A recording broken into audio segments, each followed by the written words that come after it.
I brought in 2018 with a whirlwind trip to the paradise island nation of the Maldives on the very first day of the year. It started off way better than I expected, with a surprise upgrade to business class courtesy of SriLankan Airlines. Visiting Maldives doesn't require a visa, so arrival at Gan Airport on Addu Atoll was a breeze. I chose Gan for a couple of reasons. It seemed offbeat, and I got a steal deal for the flight, paying just Rs 14,000 for a return ticket from Mumbai. For the first 4 nights, home was a simple yet perfect guest house called Cress Lodge, and they even arranged for an airport pickup for a reasonable price. Though it was supposed to be a solo trip, my friends Karishma and Vartika also booked the same deal, so we ended up hanging out on the trip, at least for the first couple of days. We opted for day trip packages from Cress Lodge, and Abdullah ji and team ensured that we had a fabulous time. Dolphin spotting always seemed like a con job to me until I saw them in real life. Dolphins are such elegant, intelligent creatures. I was tempted to dive in and swim with them.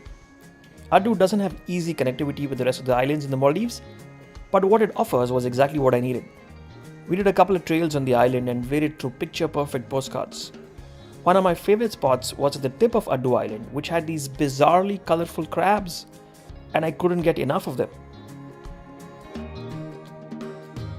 For the last 2 days of the trip, I had booked Equator Village, perhaps the best resort under $100 on the island. As part of the check-in and welcome, they even presented me with this really cool memento, a certificate of crossing the equator.